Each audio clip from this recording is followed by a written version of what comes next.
voyager aujourd'hui.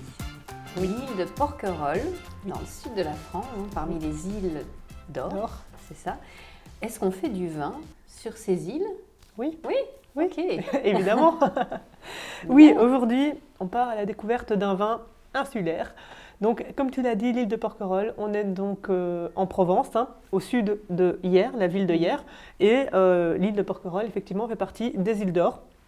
C'est un triangle d'îles qui se trouve à une vingtaine de minutes de Hyères en bateau, pour Porquerolles qui est la plus proche.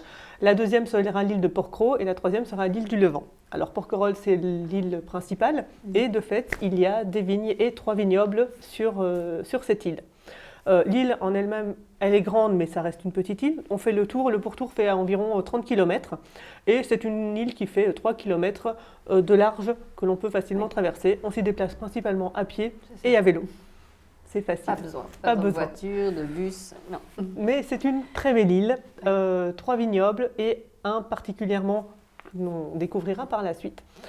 Tout d'abord, j'aimerais te parler un petit peu de l'apparition de ces vignes sur cette île, parce qu'il y a une histoire un petit peu assez étonnante d'ailleurs.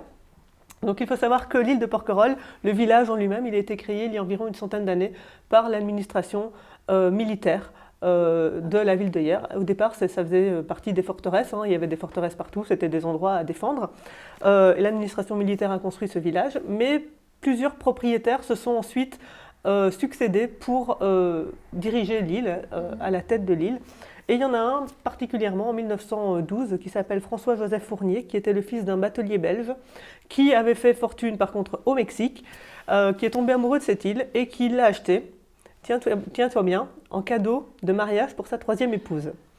Écoute, pourquoi pas? C'est parfait, non? Un très beau cadeau. C'est un beau cadeau.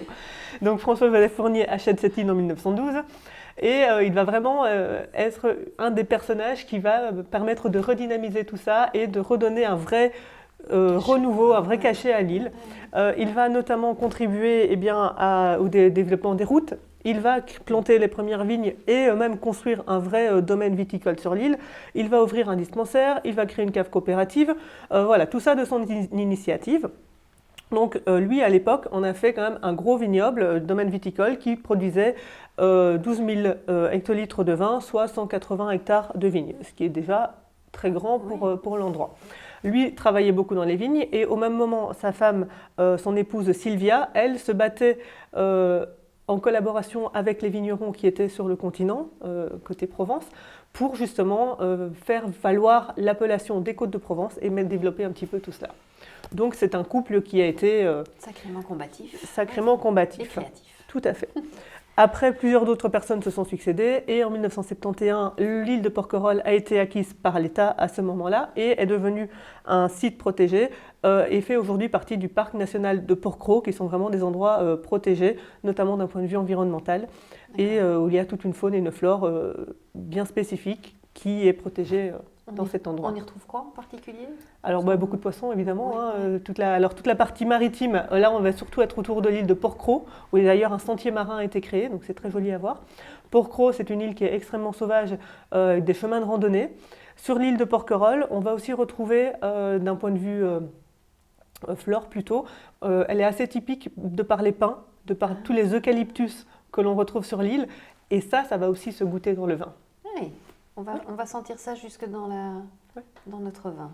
Tout à fait. Intéressant. Et du coup, qui donne un paysage très vert et très verdoyant. C'est un paysage très vert, très verdoyant. Ça reste relativement vallonné malgré tout.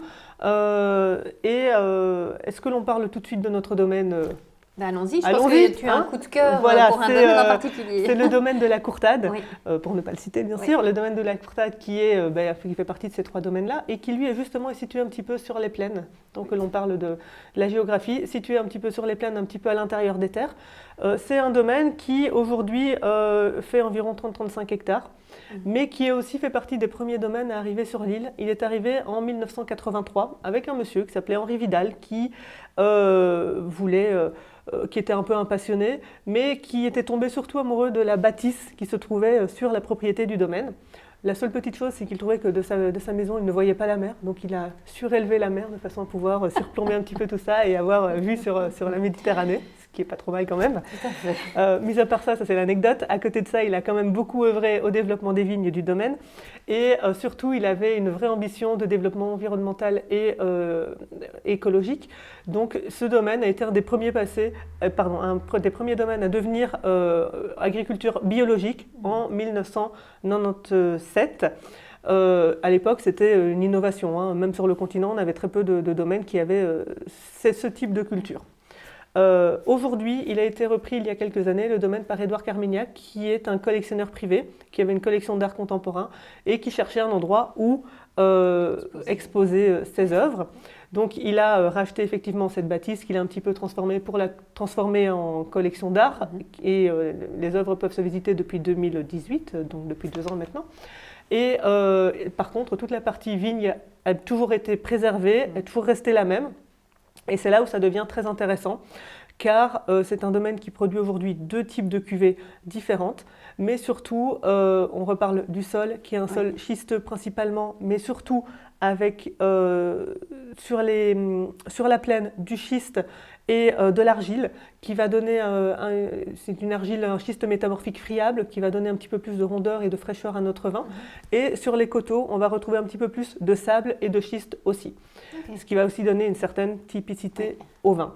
Par la suite, le domaine travaille, comme depuis toujours, je t'ai dit, en agriculture biologique, mais va plus loin aussi, parce que là, on est vraiment dans une orientation biodynamique depuis des années, voire toujours peut-être, j'ai pas de timing à donner, mais ils pratiquent par exemple, ils plantent tous les ans du seigle en interrang.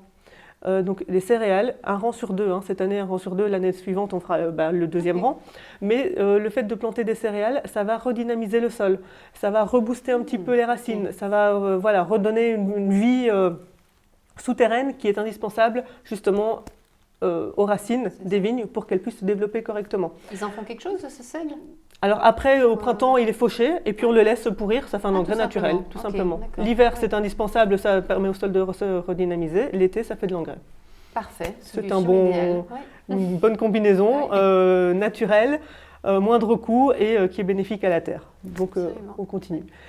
Toujours dans cette orientation biodynamique, eh bien, on retrouve aussi tous ces eucalyptus et tous ces pins dont je te parlais autour qui vont avoir une réelle influence sur le vin aussi, sur le raisin et sur le goût aussi à la dégustation. Dernière chose par exemple, ils travaillent beaucoup à base de macération d'ortie et de fougère. Donc faites maison, hein, mais c'est un petit peu comme on met pour un plant de tomates. On va mettre des macérations d'ortie et de fougère au pied de nos vignes, justement pour diminuer un petit peu le stress hydrique, on appelle ça. Donc le fait de les mettre un petit peu plus en compétition, les vignes elles ont besoin de beaucoup d'eau, parfois elles sont un petit peu en manque d'eau, ça va un petit peu les aider à survivre et à repartir.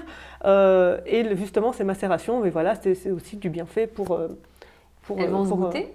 Alors ça va pas se goûter. Non, Okay. c'est uniquement d'un point de vue protection environnementale et une façon naturelle de pouvoir travailler la vigne. Préserver ses vignes. Intéressant. Et ils produisent quoi comme vin ? Alors on produit les 3 couleurs, hein, du blanc, du rosé et du rouge. Même si en Provence, toujours beaucoup de rosé. Le blanc et le rouge ont une belle proportion aussi dans ce domaine. Une dernière chose importante, je pense que l'on peut mentionner, on est sur une île. Et ça aussi, ça va avoir une réelle influence à la fois sur le travail de la vigne, sur nos plants de vigne et sur le vin que l'on va goûter. Pourquoi ? Parce que il y a du vent. Il y a du vent tout le temps. Alors on a du Mistral, mais il y a du vent tout le temps. Ce qui fait que ça permet vraiment d'assainir la vigne tout le temps. Elle est constamment balayée par le vent. Ça la libère de toutes les bactéries, de tous les champignons qui pourraient se développer. Donc ça limite fortement le nombre de traitements que l'on doit apporter. On n'a jamais de gros coups de chaleur non plus, comme on est sur cette île et qu'il y a toujours du vent, comparé à l'intérieur des terres où parfois on peut être un petit peu enclavé avec un gros coup de chaleur qui peut être dommageable pour nos vignes. Là, justement, on n'a jamais cette grosse canicule qui va tomber. Nos vignes, elles ont toujours l'ensoleillement nécessaire, mais de la fraîcheur aussi. On n'a pas de gel, ce qui est très bien aussi. Et on a, comme on est sur une île, malgré tout une minéralité, une salinité qui est apportée par la mer, et parfois avec les embruns, qui va aussi se goûter dans le vin. Et donc vraiment plein d'arômes différents à retrouver dans ce vin. Eh bien, écoute, j'ai hâte de pouvoir découvrir ce vin avec toi. On va passer à la dégustation. Ah, avec plaisir. Merci beaucoup, Aurore. Merci à toi, Céline. Bienvenue sur la chaîne Wine O'Clock. Avec Aurore, on vous donne rendez-vous chaque semaine pour parler vin. Aurore vous dira tout, absolument tout ce que vous avez toujours voulu savoir sur le vin. Abonnez-vous pour ne manquer aucun rendez-vous Wine O'Clock et surtout, n'hésitez pas à commenter et à nous soumettre vos questions sur le vin. À très bientôt et belle découverte!